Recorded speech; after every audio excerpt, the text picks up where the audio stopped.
Hello, this is Mrs. V. We're going to start our notes today on measurements and significant figures. And we're going to define them, we're going to go over them, and then I'll go over a little bit of the homework assignment tonight that has to do with significant figures. So to get started, just so that you guys are used to it, based on back in your classroom, you should go and find your measurement and Sig Fig notes assignment. On there, you'll see a Google Doc, which says measurement and significant figures notes. You need to open that up, and you should get something as it's coming up. Looks like this. This is your Cornell notes template. Yeah, I will give you one every time we have notes. You need to go ahead and you can click in here, and so this one, the topic or objective would be measurements and significant figures. You can also put your name and date there. And then when I get to the essential question, I'll show you. You're going to go ahead and type that essential question in here. Now, as you are using Cornell Notes, the most important thing to understand that anything on the slides, anything on the bottom of the slides can go here. So you will type anything here, and I'll show you how to do that in a minute. And then the topic of the slides can go here, and then we'll go over how you would process these in the end. So let's go ahead and let's get back to our PowerPoint, and I will show you where we're going to go from here, and I'll kind of step you through them. All right, here's our essential question. How do you identify significant figures? So this is our essential question. This is what you should be able to answer at the end of these notes. So if you go back to your notes here, right here under essential question is where you're going to type in that you just had. How do you identify significant figures? Okay, and that would be our essential question. The next thing you'll do, if we go back to our PowerPoint, okay, how do you identify significant figures? Okay, so the next thing would be some slides might not have any titles, and that's fine. And you notice for this first unit, I am going to highlight in orange some of the most important things.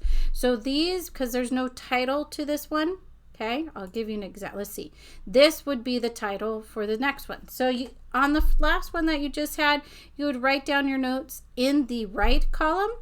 And then here, when you started this one, you could write it down as the metric system.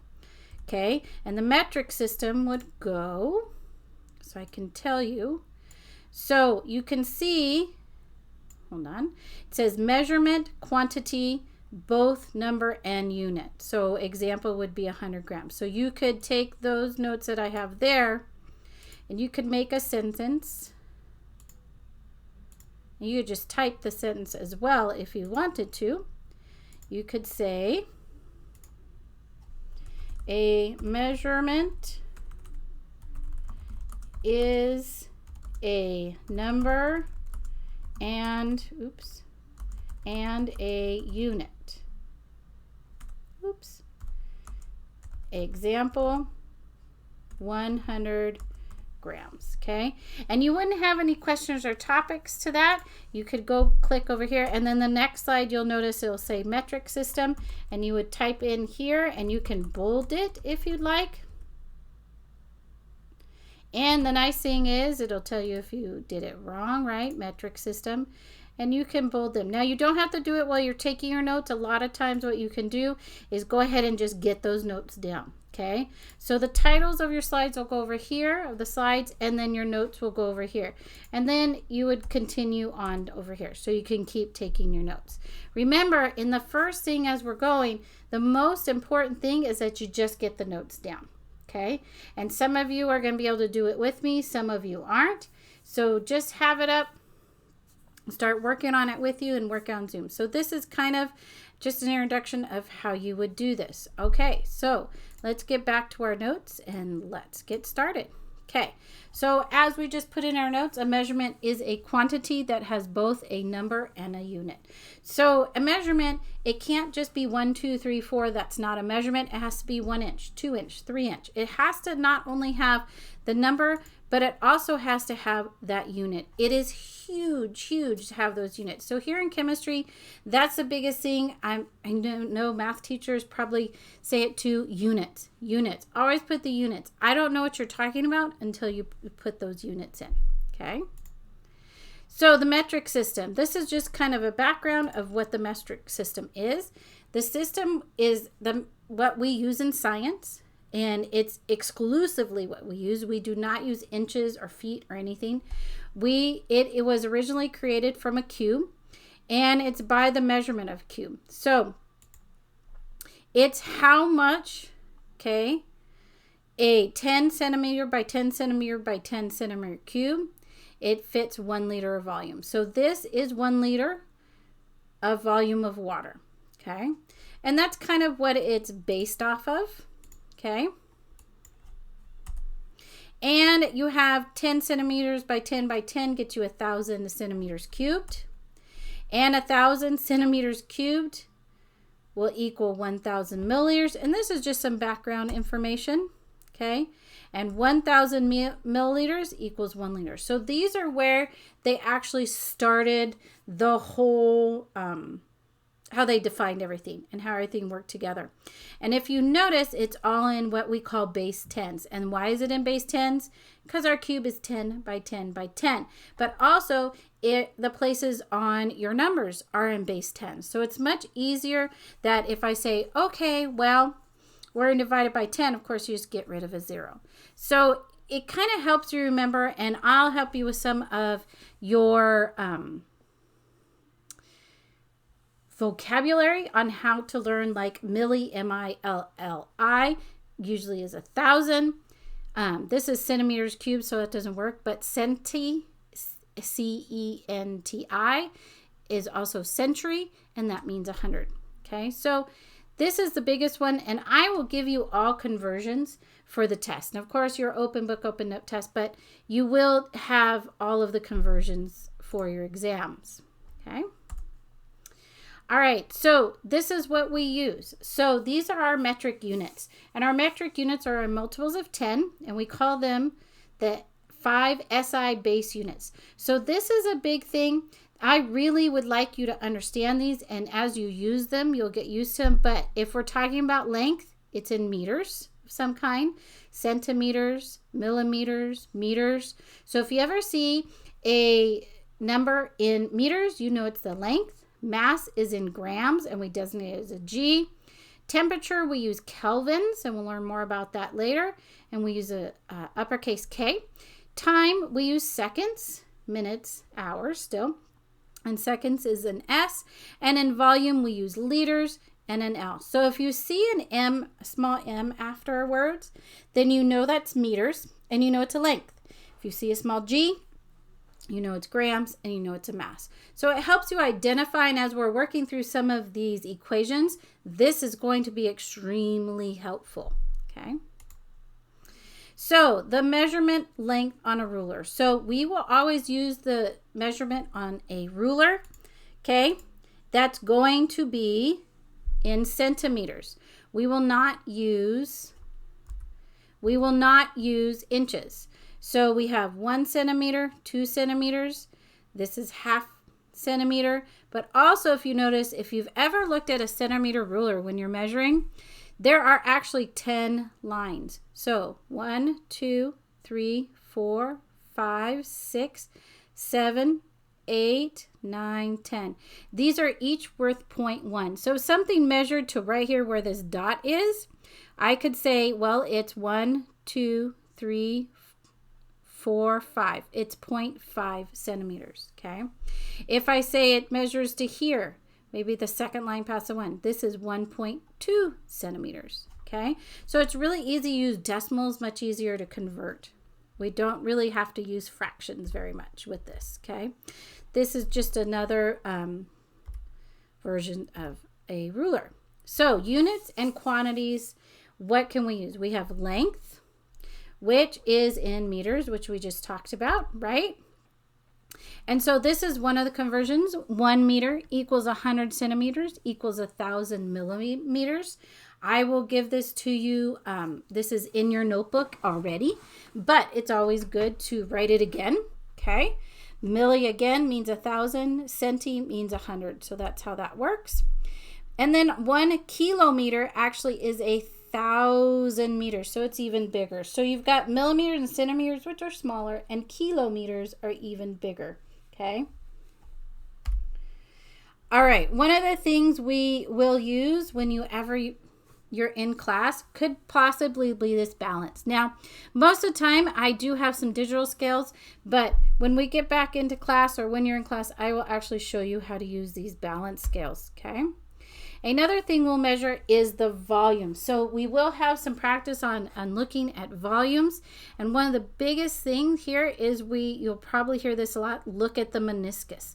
And the meniscus is basically, if you notice, every liquid you ever have, because of the surface tension, goes down and then comes back up.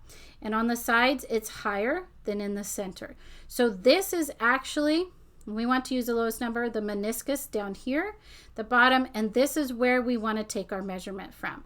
So you can see this is 30, this is halfway 35, this is actually 36 milliliters, okay? And if you notice, the only reason I know from telling it, and by practicing, you'll get it. So you always want to also be at eye level. Picture is taken at eye level. If I was actually standing above it and looking at it, it would actually look lower. So you want to make sure you get at eye level, okay? And then you read at the bottom of the meniscus, okay? So you don't have that air. Okay, mass is usually seen in kilograms, okay, and 1 kilogram equals 1,000 grams, which actually equals 1,000,000 milligrams. So milligrams is smaller, kilograms is really as big as we go. A kilo also means 1,000, okay, and 1 gram equals 1,000 milligrams. Milligrams are smaller, so milli I always know is smaller. And grams is always whatever it is without just by itself that we saw in the first thing, that is your middle ground. So that is 1.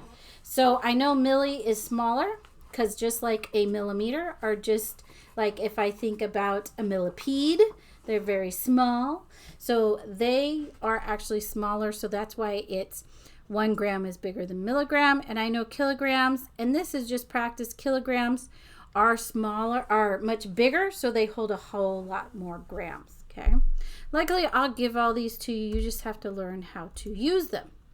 So volume, the common metric units include liter, milliliter, and cubic centimeter. And 1 liter equals 1,000 milliliters, which equals 1,000 centimeters cubed. And so that means 1 milliliter equals 1 centimeter cubed. So if you're in math class and they ask you how many milliliters you can put in a 1 centimeter cube, you can put 1 milliliter. Okay, so that's that conversion. All right, now those are measurements. Those are how we do, how we look at them, and we're going to play with a lot of those numbers when we get into our dimensional analysis and scientific notation. But for today, one of the other things we're going to focus on is significant numbers. So significant numbers are read off an instrument, either a mass or on a graduated cylinder for a volume. And the rule is you read all numbers possible plus 1 good guess number. So you might have seen, so let's look at this meniscus, right?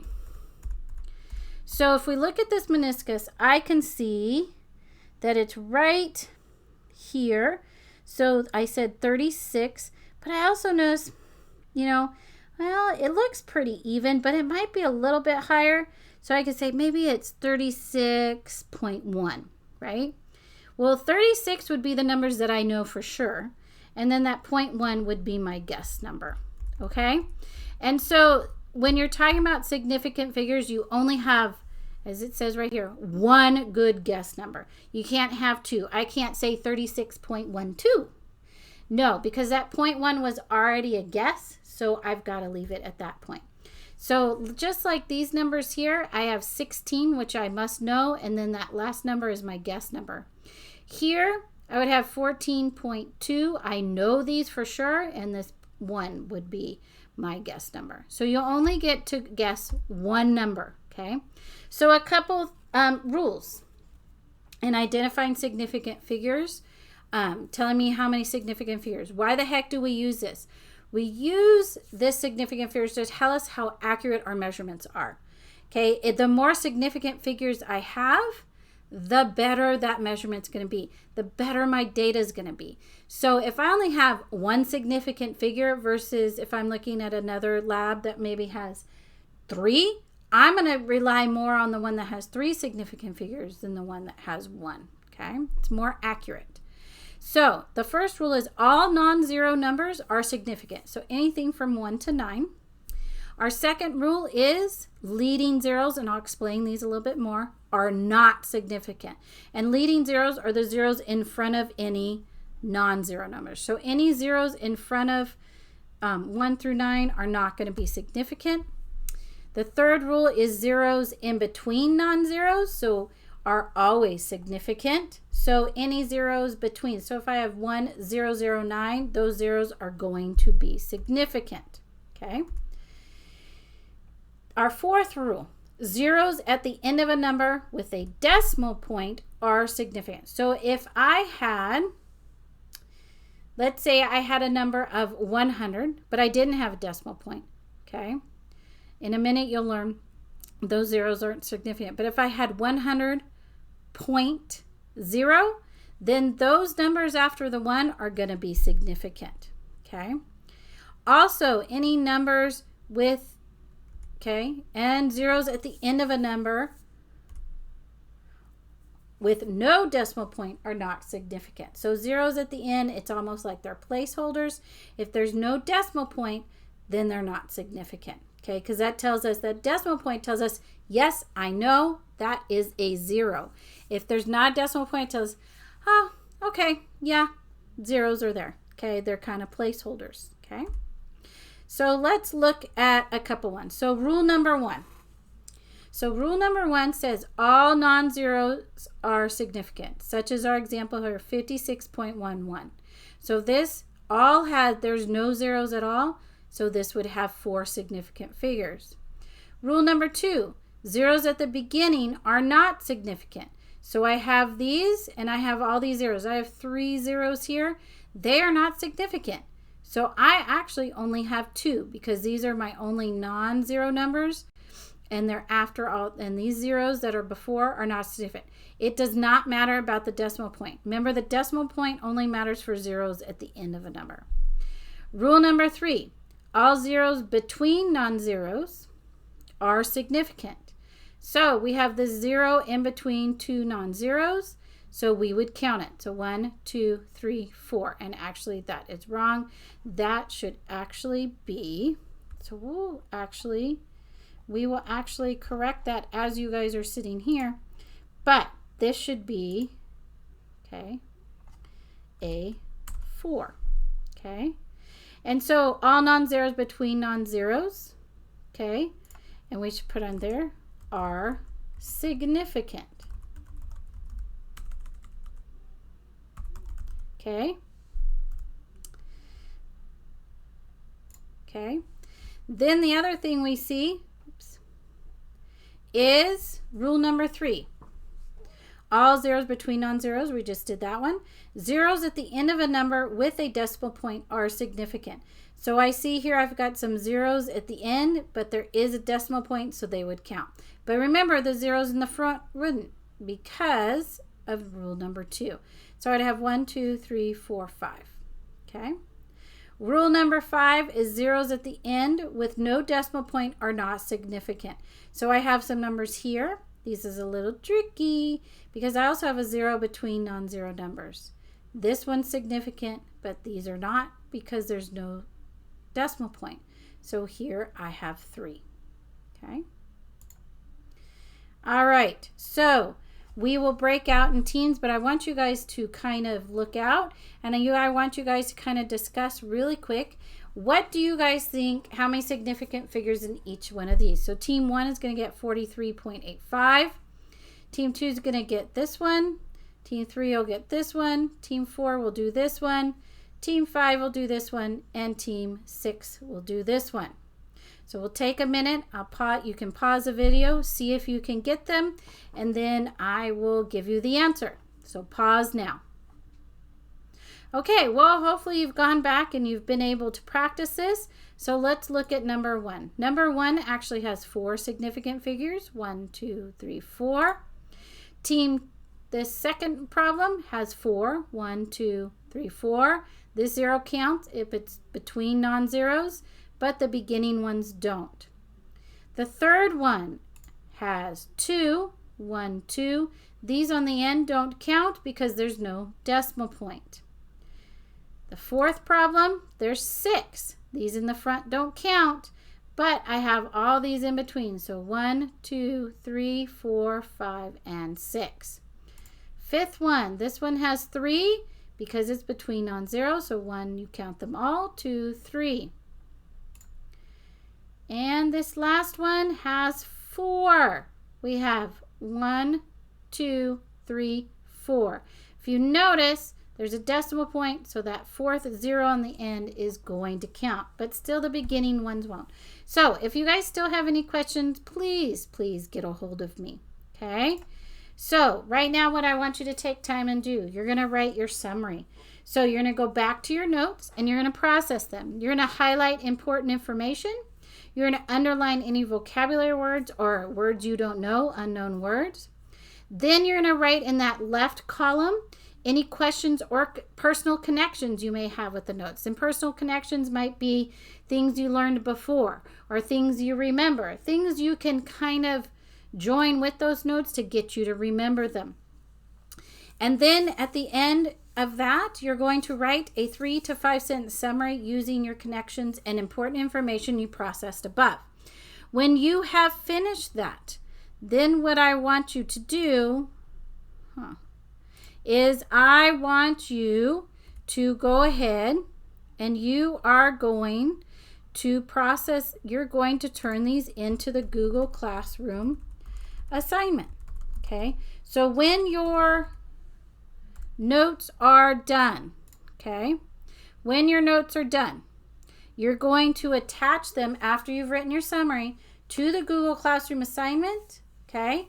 It should be once you're done, you actually don't even have to attach them. If you look up in the right corner, you should see a nice turn in box. It says turn in. You're going to click that. And when it says, do you want to turn in? Are you sure? Yes, because once you turn it in, you cannot modify it. So please make sure that it's done. When I look at those, I will stamp them and send them back, and that's when you'll create your link, and I'll go over that next time in your notebook. So if you have any questions, please get a hold of me. Other than that, have a great day.